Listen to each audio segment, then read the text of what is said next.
All right, we're going to get back to that Stevens op-ed. This is a former Supreme Court justice saying we should repeal the Second Amendment. But there was another Times op-ed that really struck me, very, very powerful. You know, here's the thing. We talk about this all the time. Donald Trump is this enormous figure. It's really hard to talk about the Times and to talk about politics without talking about Donald Trump. And he's a man with big flaws, and he's a man who's accomplished much as our president, doing a really good job in his first year. But one of the things that I think has been most positive about him arises from some of the stuff that I find most negative about him, that he basically has shattered political correctness. Or let's put it this way, he's put his fist in political correctness and put a bunch of cracks in this left-wing wall, because political correctness is basically an abuse of our good manners. It basically took our manners, which are based on gentlemen treating ladies in a certain way, treating each other in a certain way, signaling our goodwill toward one another, and it transformed that into our good manners were based on left-wing propositions. If you made certain kinds of jokes, you were a racist. If you said things a certain way, you were a racist, you were white privilege, you had this, you had that. It was all about shutting people up, using their manners. And that is an expert use of culture by the left. Good job, left. If you want to destroy freedom, the best thing to do is to wrap people in these chains of culture and these chains of manners. So anything they say, so people just stop and think before they speak, afraid of violating left-wing protocols. Trump is just too rude.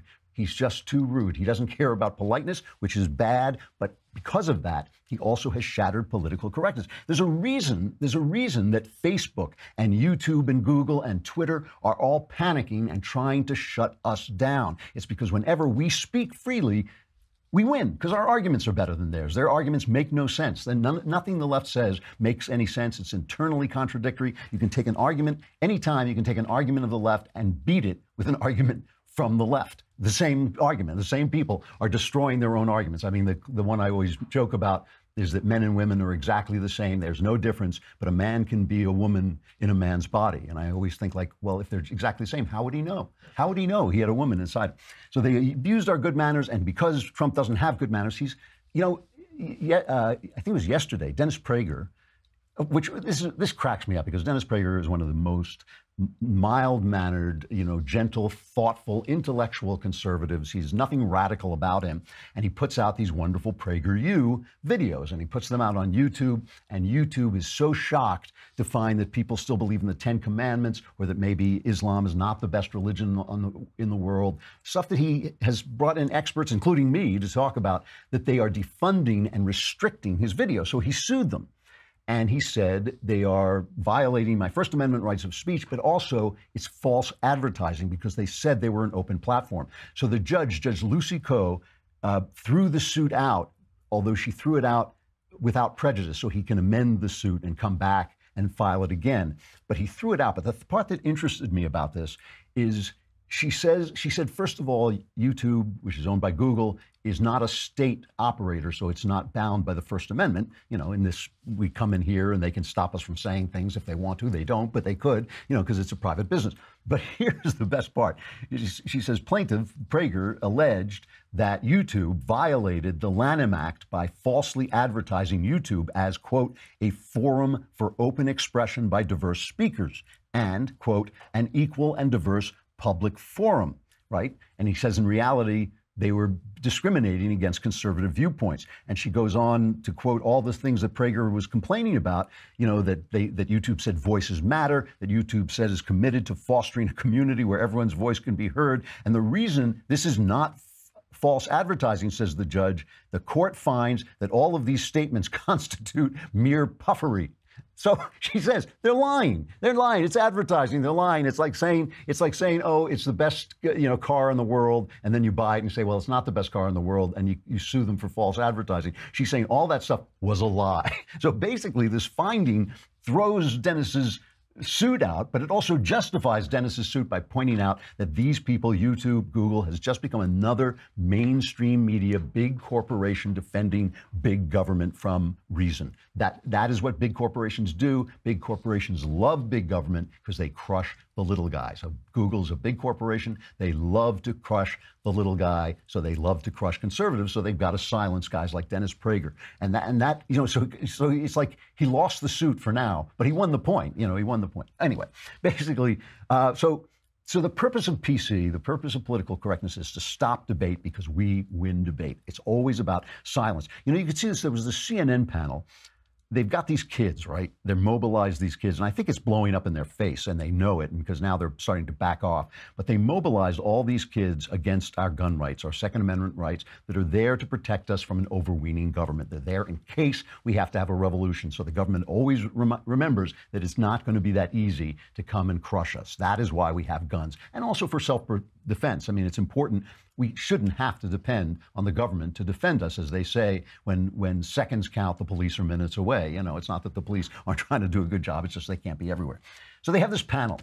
And just listen to this. This is the way that political correctness and leftist education has caused these kids to be unable to debate. When I was this age, I could debate. You know, I wouldn't say I was smart. I wouldn't say I was wise. I wouldn't say I knew anything, but I knew how to hold an argument. Listen to the way these kids argue.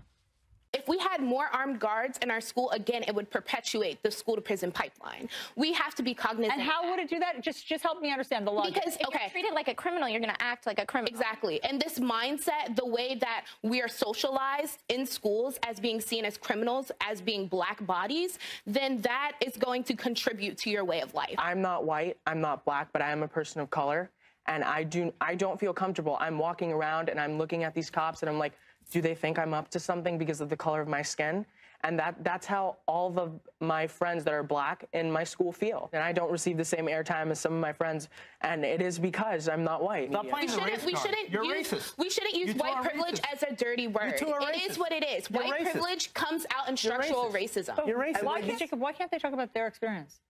Well, because we're not allowed to. I don't. Why are you guys attacking white people so much? They're not attacking white people. affected by a system that we built. We're talking systemic about racism that white people implemented into this country. Anyone can be disproportionately racist. affected them. Anyone cannot like someone because. Let me say something. When you have 20% of a population, the entire United States population, committing 50% of the homicides, that's not just you are the victims. So it just evolves into this people shouting names at one another, racist, right? And the people are talking about, you know, as a black person, as a person who's not black, but he's not white, but it's like, what has that got to do with the issue of whether the teens would be safer with guns in the school or not? I mean, that is the issue. They have been reduced to this by whom? By the adults, because the adults, this is exactly, I mean, you could even hear, who was that, Alison Camerata? Yeah, you could hear her saying, well, why can't they speak about their experience? Who cares about their experience? The part that I loved was Don Lemon. And all right, you can say Don Lemon is the stupidest person in the universe, so it's not fair. But still, he was modeling this very way of talking. This is where the kids get it. They get it from the adults. Listen to Lemon shutting this woman up because she dares to question the authority of these children. So you tell the kids to shut up. Sorry, Steve hasn't spoken either. Shut up. I think they have a right to do this, but I also think that if you criticize some of what they're saying, then all of a sudden you're the bad guy. But you are the bad guy. No. Yes, you are. These kids suffered an unimaginable tragedy. You let them vent and you move on. You're an adult. You let them vent and you understand that you're an adult. Maybe you do understand more than they do, but you let them vent. Just as you let a Gold Star widow or a Gold Star father or a Gold Star mother vent, and you don't. To go by without pushing back a little bit. Those kids are not going to change the Second Amendment. They're not lawmakers. They're not, but we are elevating them to a point where now that they're beyond reproach because when they're asking things and that they are deserve not to have reasonable. every elevation because of what they went through. And we should listen to them because I can't imagine what they went through. And if I went through something like that, I would want to be able to vent as much as possible. I would say he should be smacked in the head, but it would have no effect. It's made of rock. You know, she says we're elevating them and we can't attack them. He says, no, we're not elevating them, but we are, and you are the bad guy. They are modeling shut-uppery. That is what they were modeling. But because of Trump, some of this is starting to shatter a little bit. And even from the left, we're starting to hear some. Today, there was an op-ed in the New York Times that I don't even know if they understood it. It was supposed to be it included some anti-gun rhetoric, but it was by a young woman who had tried to befriend this school shooter in Florida, Nicholas Cruz.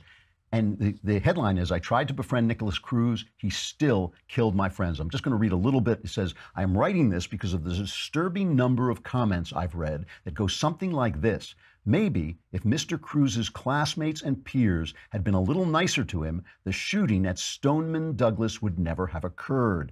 This deeply dangerous sentiment, expressed under the walk up, not out hashtag, implies that acts of school violence can be prevented if students befriend disturbed and potentially dangerous classmates. The idea that we are to blame, even implicitly, for the murders of our friends and teachers is a slap in the face to all Stoneman Douglas victims and survivors. She says she has been, Cruz threw an apple at her at one point, and she says, a year after he assaulted me, I was assigned to tutor him through my school's peer counseling program. Looking back, I am horrified. I now understand that I was left unassisted with a student who had a known history of rage and brutality. No amount of kindness or compassion alone would have changed the person that Nicholas Cruz is and was, or the horrendous actions he perpetrated. What I don't even know if the Times understands how this destroys the narrative of everything being America's fault, right? Remember after 9/11, if you don't remember, after 9/11, Noam Chomsky, guys like that, the liberals, David Letterman on television started to ask the question, why do they hate us? Why do they hate us? It's like asking, why did Nicholas Cruz hate those students? And she is telling you it's not, it's a kind of moral narcissism. It's the idea that other people have no being, have no philosophy, have no motives. So if you change your behavior, you can control their behavior. I mean, that kind of self-hatred is also a kind of narcissism, which we know is one of the diseases of the left. It's like, you know what it's like? It's like a wife who's getting beaten by her husband saying, if I can just get breakfast right, if I don't burn the toast this time, he's not going to beat me. Well, he is, because he is a bad guy. He is a bad guy. The people who did 9/11, bad guys. Nicholas Cruz, bad guys.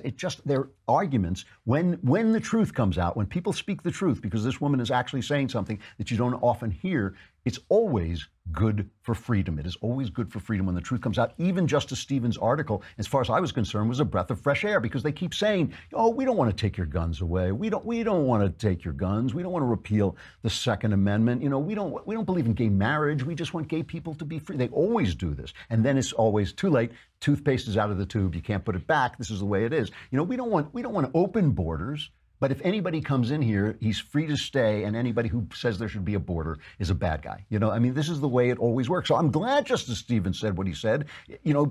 Let them try. He says this is a Supreme Court justice, right? A former Supreme Court justice. He said overturning the Second Amendment would be simple. Getting rid of the Second, to change an amendment, you need 2/3 of the Congress and 3/4 of the states, I think. So it's not very simple. My feeling is go for it, pal. Go for it. If people don't want their freedoms anymore, they don't deserve their freedoms. You start with an anti-Second Amendment, repealing the Second Amendment, and I'll start with an amendment banning abortion, and we'll see which one gets passed first. At least, it's out in the open. Another thing that all this I feel is happening because the left has been thrown back on itself by Trump's refusal to acknowledge their moral superiority just because he's so rude.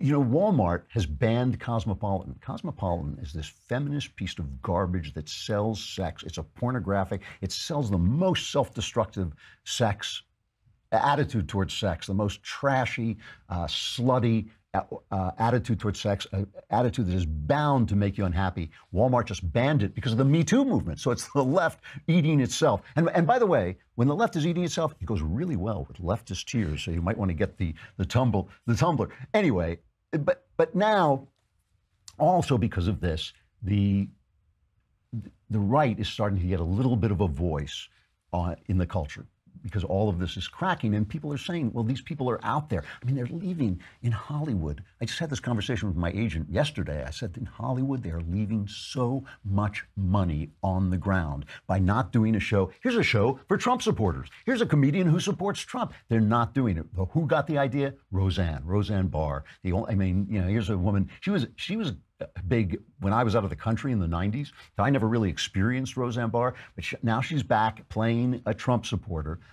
And the trick here is that she's very culturally liberal. She's just economically in favor of Donald Trump. And you may say, well, that's bad, but I don't think so, because I think that's true of a lot of Trump voters. I think that's one of the things we have to take into account, that a lot of these Trump voters are actually Democrats who have come over to the Republican side for the economic America First message. But even so, Roseanne, here's a scene from the first episode, and Roseanne has, it's her sister, I believe, comes in wearing the pink hat and the nasty woman shirt, and she looks so stupid that, I mean, it's just, it's a commentary in and of itself. But listen, watch the scene. Princess. Or senator, or doctor, or captain of industry, because girls can be whatever they want to be. I want to train cats to bark. Good. I think it's cool. And Jackie thinks every girl should grow up and be president, even if they're a liar, liar, pantsuit on fire. I think we know who's liar and who's on fire, Roseanne. Hey, Aunt Jackie. DJ! Welcome back. Thank you for your service. Thanks, but I've been out of the Army for 3 months. Oh, I've been off the force for years, but I can still taste the adrenaline. How's the missus? She win the war over there yet? Not yet. Okay, well, thank her for her service. I brought salad. Thank you for your salad. Hey, everybody. This is the first dinner together we've had as a family in a long time. Let's try to survive it. Oh, yeah. First, let's say grace. Jackie, would you like to take a knee?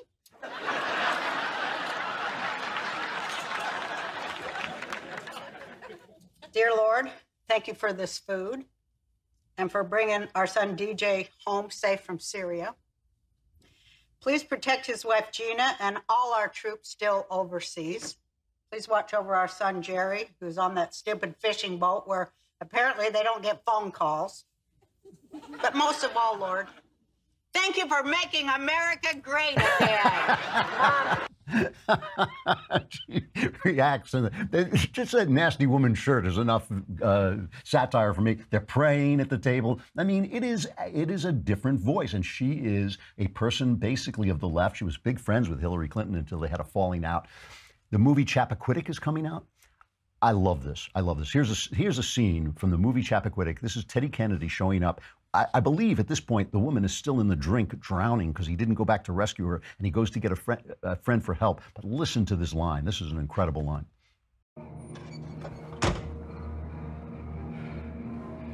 Hey, Joe Goggin, we've got a problem. Sure thing.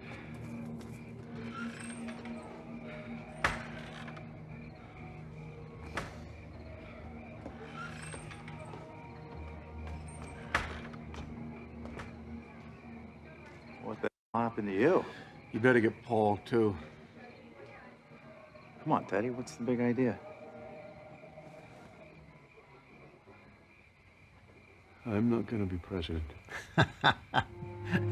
Not I killed a girl, I'm not going to be president. And CNN in the review said this is about one of Kennedy's darkest hours. And I thought, one of Kennedy's darkest hours? I mean, what, also, it's only one of his darkest hours. So that really indicates that just killing a girl, that's one of those things. I've done a lot of things wrong. That was one of them. I mean, they picked up that narcissism of the left, it's, I'm not going to be president. It's amazing. And the other day, and now this was not a surprise to me, but the guys who do South Park, they won an award from the left-wing activist group People for the American Way, which is from, the guy's name? The guy who did All in the Family. He runs People of the American Way, or he started it. And they got up to accept the award. And first they had Larry Elder introduce them. And then they said, we're Republican. And everybody started kind of chuckling, ha, ha, ha, it's a joke. And they said, no, seriously, we're Republican. Now anybody who has ever watched South Park knew they were libertarians, certainly. And if you watch Team America, which was part of it was really funny. I mean, they're very grotesque, but they had a scene in Team America with Sean Penn where he was blaming Bush for everything. And he, by the way, you'll see at the bottom, it says he's a member of the Film Actors Guild, but it only has the initials FAG. So they put out this thing with Sean Penn. Here it is. Last year, I went to Iraq. Before Team America showed up, it was a happy place.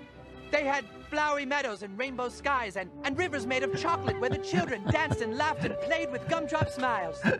So Penn got so ticked off, he wrote them a letter and then published it, screaming at Matt Damon was cursing at him. But this is all one thing that is happening. I understand these are just little beams of light that are flashing through, but because Trump is so belligerent, people who are not belligerent, people who are just trying to make their point, people who are just trying to say what they have to say, suddenly have this incredible damp towel of political correctness unwrapped from around their faces and are feeling a little bit bolder. I think it is a huge thing. I think it is the thing, if I had to pick one thing that Trump has done, well, I'd have to pick two. It's the judges and this that I think are going to have a real effect, because I don't care. You can throw out the lawsuit against Google and YouTube, but now we know. We see you, YouTube. We see who you are, and now we know. And it's not going to be long before people start to build their own platforms, before the government start to say you've got a monopoly on information. Maybe we should break this up a little bit. It's not going to be long if you keep silencing conservative voices, when conservatives are going to strike back and finally get into the culture the way they should.